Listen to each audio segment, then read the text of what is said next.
Tudo bem? Estamos aqui para fazer estudo do livro Caminhos da Luz. Já fizemos a parte da introdução, que são 2 pequenos vídeos. Esse aqui é um pouco maior. E a gente vai vendo que aqui tem muitas informações muito transcendentes. E aquelas pessoas que querem pensar apenas de uma forma material ou materialista, vão falar assim, que loucura, respeitamos. Assim como a pessoa materialista diz que loucura, nós respeitamos, nós também gostaríamos de ser respeitados por essas pessoas. Então, quem for comentar, comentem respeitosamente, certo? Nós não temos ideia de como funciona a mente humana. Temos pequenas pinceladas daqui e dali, mas dentro do limite da nossa condição evolutiva atual. Conforme Emmanuel deixou na introdução, passou-se civilizações, passou-se raças, passou-se línguas que antes dominavam, mas tudo teve o seu momento de ser, teve a sua razão de ser. Muitas teorias que eram muito respeitadas e respeitáveis deixaram de ser. Mas tudo foi construindo a base, aquele amálgama que vai sedimentar as informações para que nós possamos alcançar a plenitude do saber e do conhecimento. Então aqui, neste livro, a gente vai estar fazendo estudo, conforme já dissemos, são informações bastante transcendentes e bastante novas para os padrões que nós costumamos visualizar aqui na Terra, nos processos de estudo e aprendizado das ciências humanas. Meu nome é Gelson, eu sou formado em vários cursos. Inicialmente, quando fiz o 2º grau, foi auxiliar de laboratório de análises químicas. Depois eu fiz um curso de sistema elétrico de aeronave, curso esse que foi aperfeiçoando também para eletrônica e instrumentação de aeronave. Fiz também curso de engenharia elétrica, me formei na PUC Minas. Fiz vários estudos para concursos, vários cursinhos para concurso, estudando então direito, economia e todas as matérias correlatas, matemática e contabilidade. Então, a gente foi também estudando essa parte. E temos o curso de homeopatia, feito pela Universidade Federal de Viçosa, 4 anos de curso. Temos o curso de floral de Minas. Temos o curso de acupuntura, feito pela Escola Nijin. Então, temos vasto conhecimento. Já lemos mais de 300 livros espíritas, mais de 200 livros de terapias naturais e mais de 200 livros daquilo que a gente teve que estudar nas escolas para fazer a nossa formação, e também tem o curso de MBA em Segurança do Trabalho e Gestão Ambiental, certo? Para sintonizar a pessoa no tempo e no espaço, para a pessoa ter uma noção quem é Gelson, tá bom? Mas acima de tudo nós devemos ser cristãos. Acima de tudo nós devemos procurar valorizar a nossa espiritualidade. Somos espíritos imortais caminhando sobre a Terra, já passamos por muitas civilizações, já passamos por muitas raças, muitas experiências em corpos dos mais diferentes e de repente chegamos ao Brasil. Reencarnamos aqui tendo a bênção de conhecer a doutrina espírita que nos mostra a transcendência da vida, a transcendência do mundo espiritual. Somos, portanto, espíritos que caminham sobre a Terra buscando evolução, buscando a sua transformação. E certamente não vamos sair daqui perfeitos. Mas vamos sair daqui um pouco mais instruídos, mais conscientes das nossas responsabilidades para as lutas que virão, e são muitas.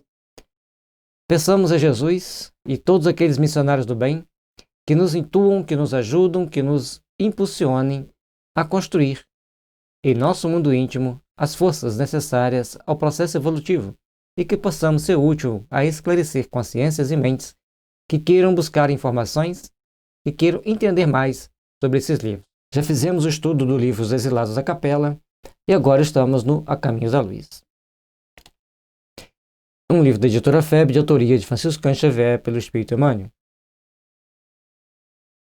Vamos ver agora a Gênese Planetária, o capítulo 1. A comunidade dos espíritos puros. Existe no universo, dentro da hierarquia universal, muitos espíritos. Desde aqueles mais simples que trabalham nos bastidores da natureza, trabalhando ali o seu processo evolutivo, cultuando as plantas, os animais, até os anjos, que orientam comunidades, que orientam destinos, e aqueles espíritos puros que gerenciam planetas e orbes, sistemas planetários e tantos mais. Rezam as tradições do mundo espiritual que na direção de todos os fenômenos do nosso sistema existe uma comunidade de espíritos puros e eleitos pelo Senhor Supremo do Universo, em cujas mãos se conservam as rédeas diretoras da vida de todas as coletividades planetárias. Essa comunidade de espíritos puros que regem os planetas, que regem os sistemas, está lá no Apocalipse também. Quando João começa a ter as visões, tem sempre os anciões que vêm estar do lado do Cordeiro para gerenciar as informações que João recebia. Portanto, o mundo não está ao léu. Tem uma energia superior que o mantém, que o controla, que o gerencia. Essa energia superior são as emanações mentais, primeiramente de Deus e depois dos espíritos puros, que vão manter todos os planetas em órbita. No livro Renúncia, Emmanuel nos traz a informação de que o planeta onde Alcione vivia, ele flutuava em torno do planeta, do Sol, da estrela, mãe do sistema. Portanto, nós começamos a perceber, com as informações transcendentais que a doutrina espírita nos traz, que a nossa ciência sabe uma parcela muito pequena das leis que regem o universo. Não criticando a ciência, mas apenas alertando-nos e alertando-vos para que as nossas ciências são muito pequenas.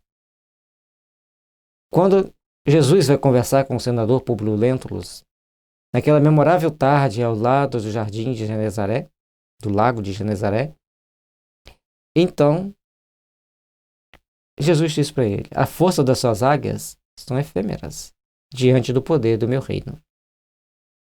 E logicamente que Públio Lentulus não entendeu nada. Mas Jesus ali, o governador do planeta, se tornava um dos mais humildes servos do Senhor para nos guiar ao caminho da consciência tranquila. Comecemos então a refletir sobre as bênçãos do amor divino e como podemos lidar com todas as situações que a vida nos traz. Logicamente que para isso temos que estudar muito o Evangelho, mas aqui vamos então acompanhar os ensinamentos trazidos-nos dentro dessa gênese da criação planetária. Essa comunidade de seres angélicos e perfeitos, da qual Jesus é um dos membros divinos, ao que nos foi dado saber, apenas já se reuniu nas proximidades da Terra para a solução de problemas decisivos da organização e da direção do nosso planeta por 2 vezes, no curso dos milênios conhecidos. Então, essa comunidade de espíritos puros, a comunidade, reuniu nas proximidades da Terra 2 vezes.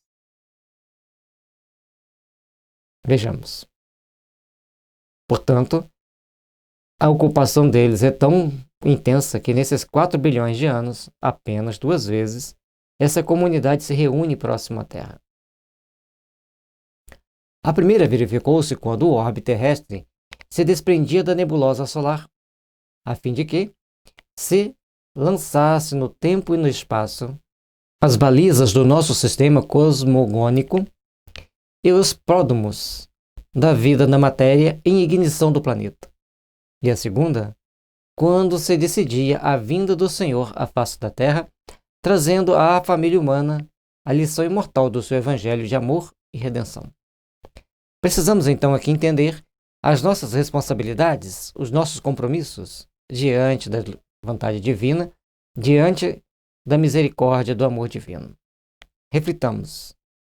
As bênçãos do Senhor vêm sempre nos trazer um ponto de percepção, de entendimento, para darmos os nossos passos, para irmos caminhando na direção do nosso aperfeiçoamento, do nosso aprimoramento. Por isso, temos que prestar bastante atenção em detalhes importantes desse livro. Aqui, nessa primeira parte, desse primeiro momento que se reúnem, é quando o Sol desprende um bloco de matéria, ou talvez vários blocos de matérias. Portanto, a teoria do Big Bang não está tão errada, mas também não está certa. Tem um fragmento de verdade. A partir do Sol, se a Terra originou-se de um bloco do Sol, logicamente que os outros planetas também, de situação análoga. O Sol, podemos entender então que nesse momento, há bilhões de anos atrás, o Sol era bem maior, e partes desse Sol então são deslocadas e esses seres superiores vêm reposicioná-los em condições, não só posicioná-los, mas amoldá-los em condição e em posição de fazerem o ciclo em torno do Sol com total segurança. Precisava de mentes potentes para manter a organização, precisava de mentes potentes para estruturar esses mundos em órbita em torno do Sol. E na segunda, é quando for decidir a vinda de Jesus e certamente dar a ele todo o apoio necessário para que tudo acontecesse segundo aquilo que estava previsto. A ciência de todos os tempos. Não é nosso propósito trazer à consideração dos estudiosos uma nova teoria da formação do mundo. A ciência de todos os séculos está cheia de apóstolos e missionários. Todos eles foram inspirados ao seu tempo, refletindo a claridade das alturas, e as experiências do infinito lhes imprimiram na memória espiritual, exteriorizando os defeitos e concepções da época em que viveram, na feição humana de sua personalidade. Aqui Emmanuel está nos trazendo que ele não vem reformular os conceitos do mundo. Ele vem trazer a visão espiritual, uma visão transcendente da vida aqui na Terra. E como nós vamos entender esta vida aqui na Terra? Como que nós vamos entender esses princípios que estabelecem o rumo do nosso processo evolutivo, o rumo da nossa evolução? Precisamos, assim, compreender a importância de caminharmos com segurança no entendimento. E cada um vai entender dentro de um patamar.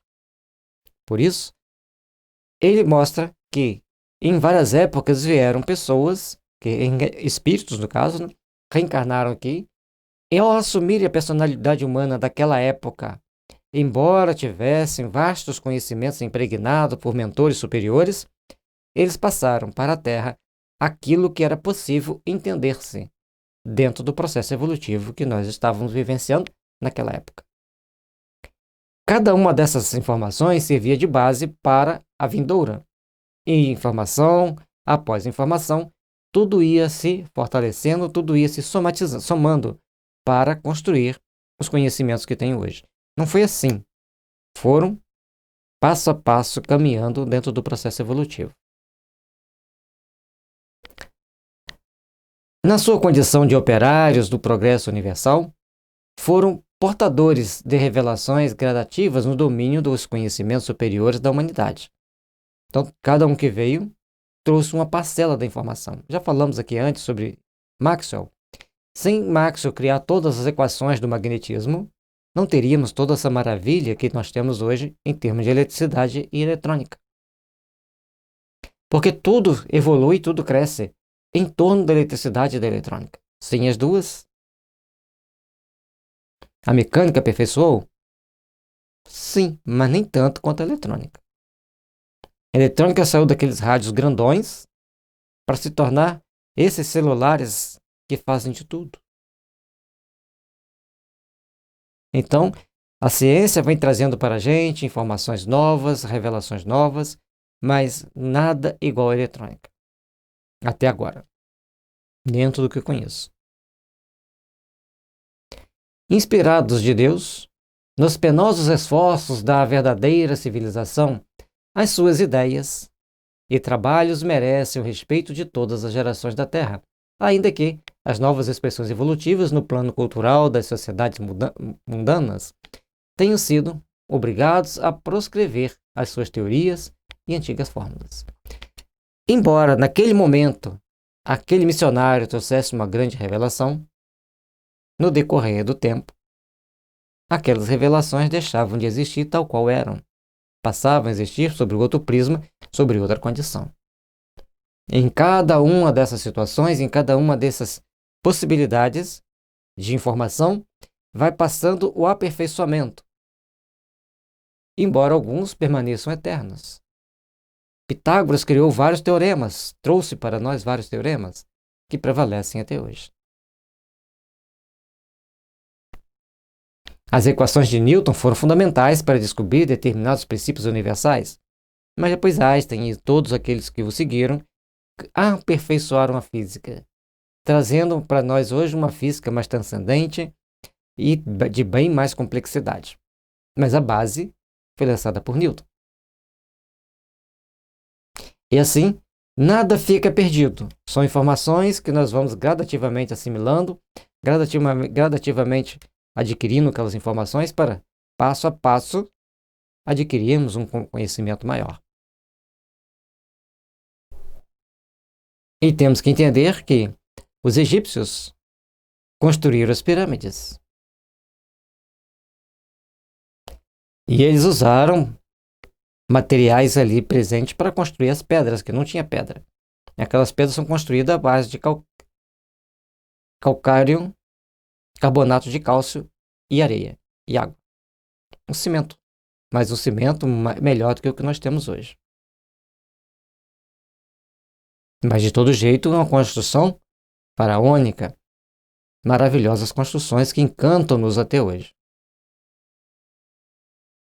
Lembrando-nos, porém, mais detidamente de quantos souberam receber a intuição da realidade nas perquisições do infinito, busquemos recordar o globo terráqueo nos seus primeiros dias. E aqui Emmanuel vai trazer para nós, então, o início da Terra, o início dos primeiros passos do globo terrestre, com uma concepção transcendente das realidades que nos envolvem. Os primeiros tempos do orbe terrestre. Que força sobre-humana pôde manter o equilíbrio da nebulosa terrestre, destacada do núcleo central do sistema, conferindo-lhe um conjunto de leis matemáticas, dentro das quais se iam manifestar todos os fenômenos inteligentes e harmônicos de sua vida por milênios de milênios. Que tipo de força sobre-humana é essa? Precisamos entender que nós temos uma concepção de vida baseada naquilo que conhecemos. Mas existem muitas outras coisas que desconhecemos e que existem, que trazem informações, que trazem dados transcendentes da vida. A questão da energia é muito delicada. Quando se fala em energia, nós não conseguimos entender plenamente. Mas a bomba atômica que caiu sobre o Japão era uma bomba relativamente pequena. Logicamente que muito pesada, porque ali envolvia uma série de situações. Mas uma bomba transportada no avião que transportou, pela dimensão que ela causou de estrago, o tamanho da energia liberada de uma bola não muito maior do que isso aqui. Bom, aí nós temos a primeira concepção de uma energia. Entender que essa energia tem um poder transformador intenso. Essa é a energia incipiente dos homens de 70 anos atrás. Hoje temos bombas de poder destruidor muito maior. Estamos falando de energia que os homens criaram, mas está na natureza. Agora, já conseguimos conceber a energia da mente? Não temos essa concepção. Quando lemos o Evangelho de Jesus, as pessoas falam assim, mas isso aconteceu há 2000 anos. Ele não curava as pessoas assim, ele transformava a energia da pessoa, mas a pessoa tinha que ter fé. Começam a querer criar algum subterfúgio para justificar a ação de uma mente disciplinada e pura, capaz de transformar tudo o que quisesse ao seu redor. E atualmente, há poucos anos atrás, nós vimos ter na Índia um senhor chamado Satya Sai Baba. E Sai Baba foi o nome que ele se deu após a sua iluminação. Ele conseguia fazer coisas maravilhosas, materializar relógio, cordão de ouro, um prato de comida. E a mais comum era quando ele pegava uma cuia e ficava fazendo assim com a mão e saía cinza, saía cinza, saía cinza, saía cinza. E não parava de sair cinza enquanto ele estava falando, mexendo com a mão ali dentro. Então, isso é um poder da mente, que está perto de nós, próximos a nós. Aí muitos falam assim, não, eu não acredito nisso, que é jogo de câmera, mas temos pessoas idôneas que foram lá e viram. Temos relatos de pessoas que chegaram diante daquela situação, diante daquele fato, viram, sentiram a presença daquela situação. Então, são fatores transcendentes que nós temos que procurar observar. Mentes equilibradas, de força que nós nem dimensionamos, organizaram os planetas em torno do Sol. E aqui o Emmanuel está falando só da Terra para não criar muito tumulto. Mas eu sou meio atrevido, já falo, todos partiram do mesmo princípio, claro. Os outros não surgiram do nada, surgiram a partir de alguma coisa que dá o início. Distando do Sol cerca de 149 milhões e 600 mil quilômetros e deslocando-se no espaço com a velocidade diária de 2 milhões e 500 mil quilômetros, em torno do grande astro do dia, imaginemos a sua composição nos primeiros tempos da existência como planeta. Esse 2 milhões e 500 mil quilômetros que ela se movimenta é o quanto ela anda em torno do Sol, a circunferência que ela vai fazendo, ou melhor, a fração de circunferência que ela faz em torno do Sol em 24 horas, viajando a uma velocidade de 1.666 km por hora. Então, nesse momento, nós estamos viajando a 1.666 km por hora e vamos percorrer no espaço de 24 horas 2 milhões e 500 mil quilômetros. Nem sentimos. Só sabemos que o Sol nasceu e se pôs e que o céu de noite a gente consegue ver as estrelas, a Lua, mas a gente não sente essa velocidade. Os cientistas estudaram e mostraram para nós este fato.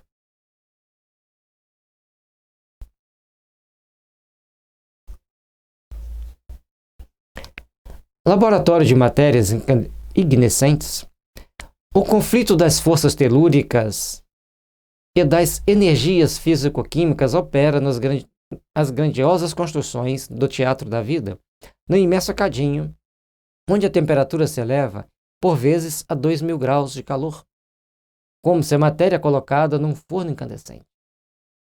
A Terra era uma bola de fogo com apenas 2.000 graus. Aí você vai falar assim, mas como que os espíritos iam manipular aquilo ali? Para o espírito, as sensações, quanto mais puro é o espírito, menos existe sensação tal qual nós sentimos. Nós morremos e alguém chegar com a tocha de fogo, nós vamos ficar apavorados, vamos nos sentir queimando. Porque ainda temos as sensações humanas. Mas para os espíritos superiores, não. Então todo esse movimento que a Terra vai fazer em torno do Sol, em toda essa velocidade, ela já fazia antes, mas com um detalhe, 2.000 graus.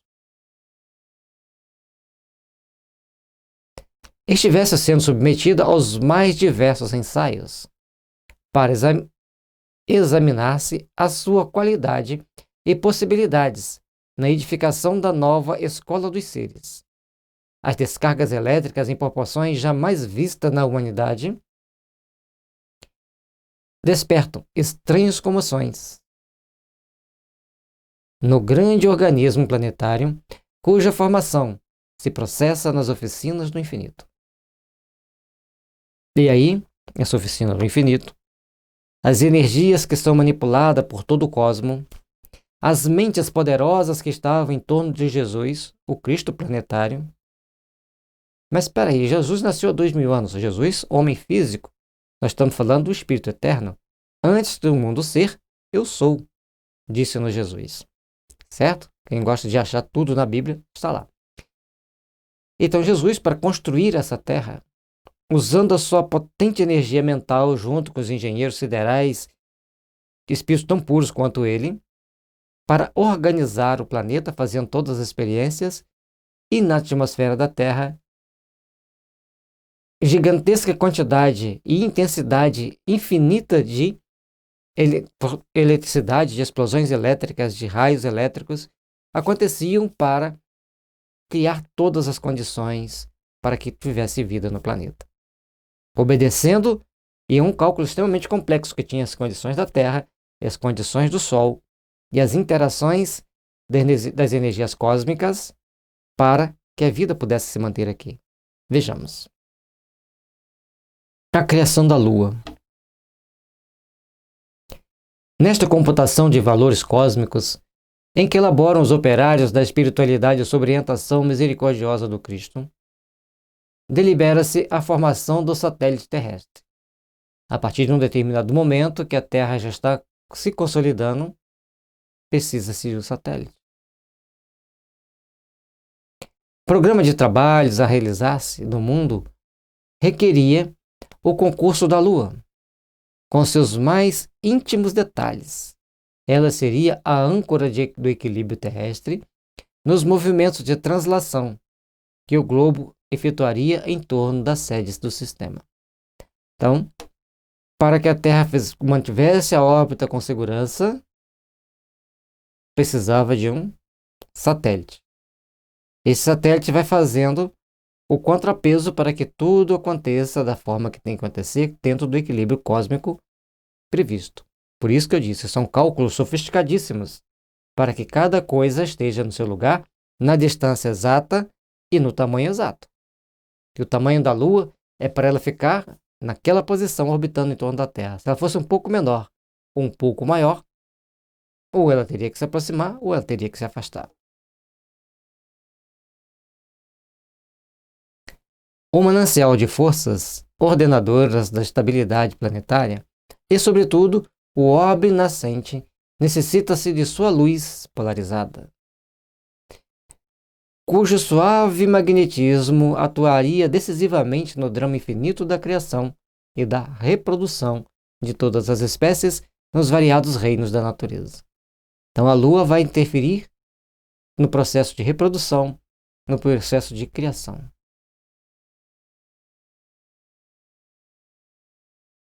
Esse ciclo é de extrema importância para a vida na Terra e no qual nós temos que entender e procurar cuidar bem da natureza, bem do nosso equilíbrio íntimo, porque tudo está interligado, tudo está entrelaçado, criando condições de sermos mais suscetíveis ou menos suscetíveis às energias solúricas. Mas precisamos aprender e impor a linearidade dos nossos sentimentos para que quando ele se tornar exponencial, ele seja seguro sem causar danos ao sistema. Ou seja, quando nós temos sentimentos e pensamentos lineares, nós estamos pensando muito em coisas materiais, já começamos a abrir um leque para as coisas espirituais. Então, a linha que estaria na horizontal começa a ter uma inclinação. À medida que a gente vai se espiritualizando mais, ela vai se tornando uma curva exponencial, até fazer aquela curvinha assim, né? O pincel não está aqui, mas ao invés dela ir retinha assim, ou inclinada, ela faz aquela curva para cima.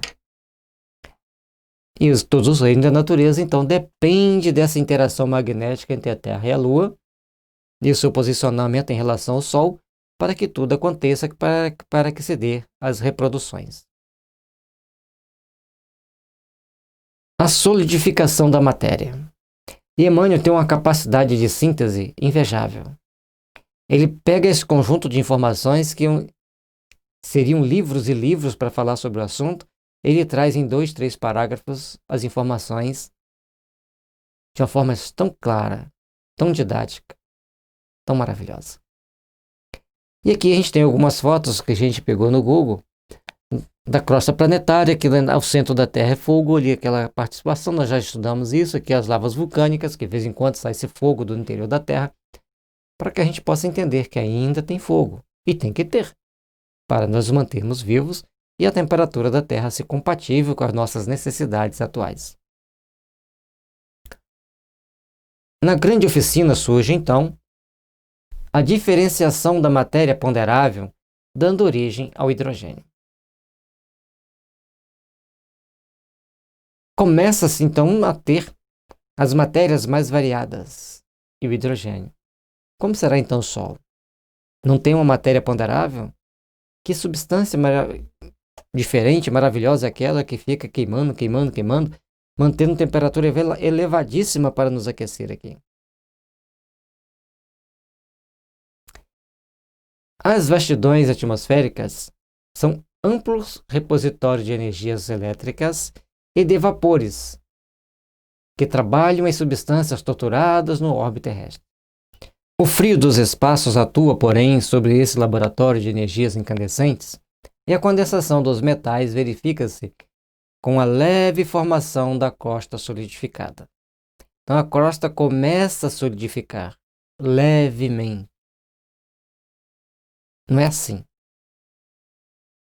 Então, quando coloca-se que Deus fez Adão de barro e soprou, nós vamos entender, esse símbolo vai ficar muito maior aqui.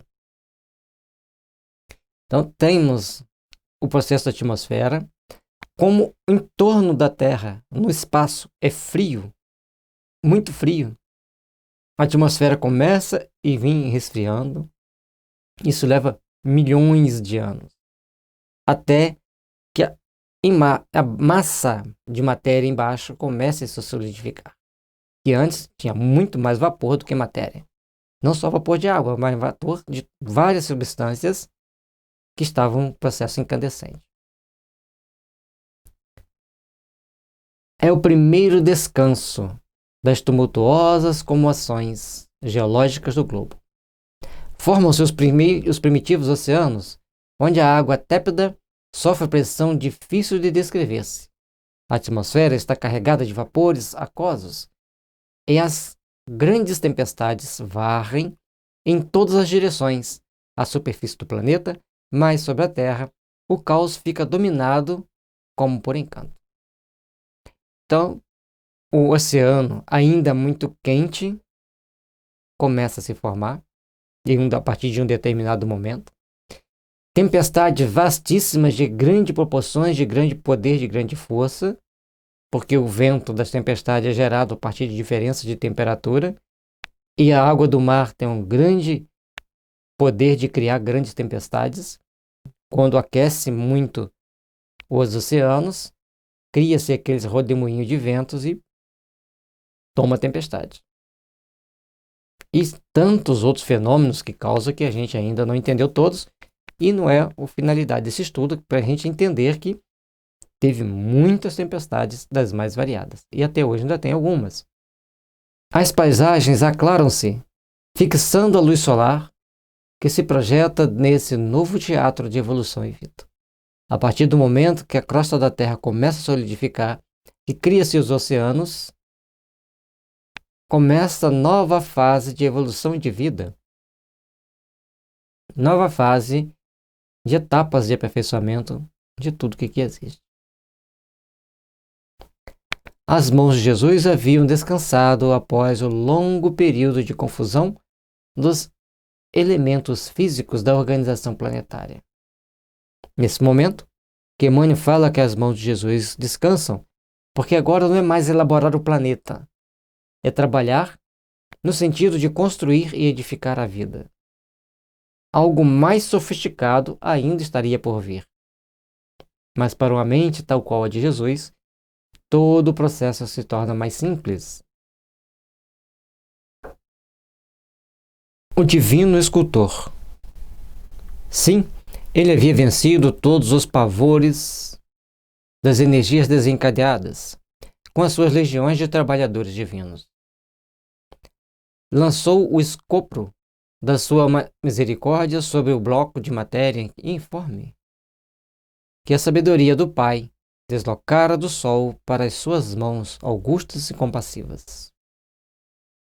A partir do momento que Deus, a suprema criação do universo, a suprema inteligência do universo, cria todas as condições para que o Sol, então, deveria ser bem maior, porque desprende as matérias que vão compor os planetas, sob a coordenação de Deus.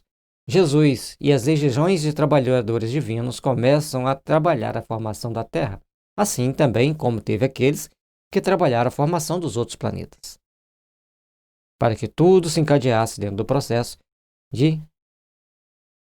para orbitar em torno do Sol. Então não é uma coisa simples. E a teoria do Big Bang, conforme já falamos antes, não está tão errada, mas também não está tão certa. Operou a escultura geológica do orbe terreno, talhando a escola abençoada e grandiosa, na qual o seu coração haveria de expandir-se em amor, claridade e justiça. Aqui, então, todo esse bloco informe que foi sendo amoldado para criar certas características necessárias e importantes para o processo de vida na Terra, e sendo maleável o suficiente para que de vez em quando mude as características físicas da superfície. Então agora aqui ele vem trabalhando o sentimento do amor, da justiça, da compaixão.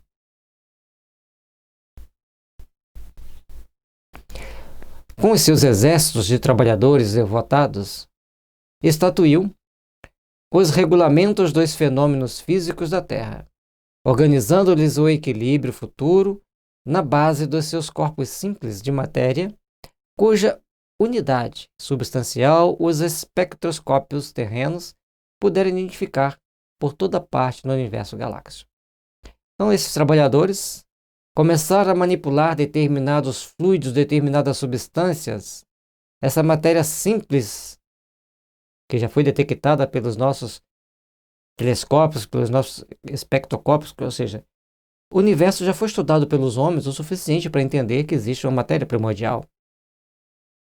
E é a manipulação dessa matéria primordial que vai sendo criada em torno da Terra para que a Terra possa existir, para que a vida possa existir na Terra. Tudo coordenado por Jesus, aquele que governa nosso planeta. Organizou o cenário da vida, criando sob as vistas de Deus o indispensável à existência dos seres do porvir. É importante entendermos aqui que todo o trabalho era supervisionado por Deus. A partir do momento que ele cria sob a vista de Deus o ser maior que gerencia todo o universo, então vai sendo possível, a partir do momento que Deus determina, criar as condições para a vida na Terra. Mas ainda não é o ser humano. Faz a pressão atmosférica adequada ao homem, antecipando-se ao seu nascimento no mundo. No curso dos milênios, estabeleceu os grandes centros de força da ionosfera e da estratosfera, onde se harmonizam os fenômenos elétricos da existência planetária, e edificou as usinas de ozônio a 40 e 60 quilômetros de altitude. Existe na Terra centros de força. Presente na ionosfera e na estratosfera, esses centros de força são fundamentais para metabolizar as energias cósmicas. Centro de força vai estar metabolizando as energias cósmicas, trazendo para a Terra no processo de absorção e dispersão de energias telúricas, de energias sutis, de energias universais, que são trocadas. Eis o perigo das nossas imaginações mentais em descompasso com as leis divinas. Para que filtrassem convenientemente os raios solares, manipulando-lhes a composição precisa à manutenção da vida organizada no orbe. Definiu todas as linhas de progresso da humanidade futura, engendrando a harmonia de todas as forças físicas que presidem os ciclos das atividades planetárias. Então aqui vem criando toda uma condição, vem criando todas as possibilidades para que a vida se estabeleça. E também, a partir do momento que cria o ozônio, a camada de ozônio é o filtro na proporção exata do que precisamos. E a composição, então, é manipulada para que faça uma manutenção perfeita e organizada do orbe, para que a vida se estabeleça aqui. Não é o acaso. Há o trabalho de mentes poderosíssimas por milênios, milênios e milênios, até que tudo se reestruture, tudo se constitua. E assim, as linhas do progresso da futura humanidade já estavam sendo delineadas, sendo traçadas, e ainda faltava muito tempo ainda para que o homem chegasse, mas tudo ia sendo preparado para que a vida, tanto dos animais como dos seres humanos, e das plantas mais sensíveis pudessem ser estabelecida na Terra. O Verbo na criação terrestre. A ciência do mundo não lhe viu as mãos augustas e sábias na intimidade das energias que vitalizam o organismo do globo. Substituíram-lhe a providência com a palavra natureza. Em todos os seus estudos e análises da existência, mas o seu amor foi o verbo da criação do princípio. Como é e será a coroa gloriosa dos seres terrestres na imortalidade sem fim. A natureza criou isso, a natureza criou aquilo. É o que normalmente dissemos. Mas Emmanuel nos mostra que aquilo que nós chamamos de natureza na organização da vida no globo, na organização das leis que regem o globo, lá estavam as sagradas mãos de Jesus, cheias de amor, de compaixão e ternura, organizando, reestruturando tudo para que pudesse acontecer a vida. E seu verbo criador foi manipulando os elementos existentes para que tudo pudesse acontecer, para que a vida pudesse existir e se transformar. Porque tudo na natureza vai se aperfeiçoando, vai se transformando para conseguirmos ter aquilo que precisamos aqui na Terra. Até que a coroa gloriosa dos seres terrestres na imortalidade sem fim possa ser transformar em entendimento do poder e do amor de Jesus entre os seres humanos. E, quando serenaram os elementos do mundo nascente, quando a luz do sol beijava em silêncio a beleza melancólica dos continentes e dos mares primitivos, Jesus reuniu nas alturas os intérpretes divinos do seu pensamento. Viu-se então descer sobre a terra das amplidões dos espaços ilimitados uma nuvem de forças cósmicas que envolveu o imenso laboratório planetário. Jesus, reunidos a vários superiores ou iguais a ele, sob as bênçãos de Deus, derramam esse fluido cósmico. Uma força cósmica diferenciada que tinha o germe da vida.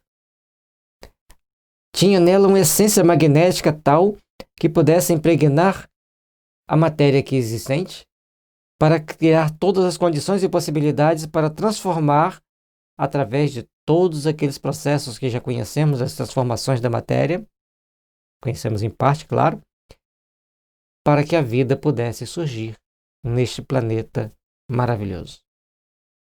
Um trabalho que nós não conseguimos nem dimensionar. E aqui dá para a gente entender que o Espírito Santo, que a partir do momento que recebiam-se o Espírito Santo, passavam-se a curar, era essa força cósmica que é mandada pela espiritualidade superior para que aqueles que fazem jus a receber esta bênção pudessem, então, trabalhar em nome do Cristo. E lógico que esse imenso laboratório estava em repouso, preparando o leito tépido para a vida começar. Vêm essas forças cósmicas, essas vibrações do espaço, e começa então a permear a matéria para que ali tivesse condições de se gerar a vida. É muito sublime. Daí a algum tempo, na crosta solidificada do planeta, como no fundo dos oceanos, podia-se observar a existência de um elemento viscoso que cobria toda a Terra. Essa força cósmica vai passando por transformações, vai permeando a matéria, vai transformando a matéria, criando as 1001 possibilidades. Nós dizemos 1001 num número que normalmente estamos acostumados no nosso jargão popular, mas as infinitas possibilidades para a vida, gerenciada e coordenada por Jesus e seus missionários celestes. Estavam dados os primeiros passos no caminho da vida organizada. Com essa mesma massa gelatinosa nascia no orbe o protoplasma e, com ele, lança Jesus à superfície do mundo o germe sagrado dos primeiros homens. A partir desse protoplasma, esse germe sagrado dos primeiros homens, é quando começa a surgir a vida. Esse protoplasma, essa força cósmica que vem para a Terra, interage com a matéria causando as mais variadas mutações que, com as ações das mentes adestradas dos engenheiros siderais, começa-se então a criar os primeiros vírus, as primeiras bactérias, as algas, e assim vai a vida sendo criada e gerada no universo. Esse maravilhoso livro que está só começando, A Caminhos da Luz, um livro da editora FEB, de autoria de Francisco Cândido Xavier pelo Espírito Emmanuel. Visite o site da FEB Editora, febeditora.com.br, e este e muitos outros livros estarão lá para brilhantar sua mente, abrilhantar seus conhecimentos. Paz e luz, que as bênçãos de Jesus estejam sempre nos envolvendo a todos, iluminando nossos caminhos e dando nova direção e nova dimensão para a nossa caminhada.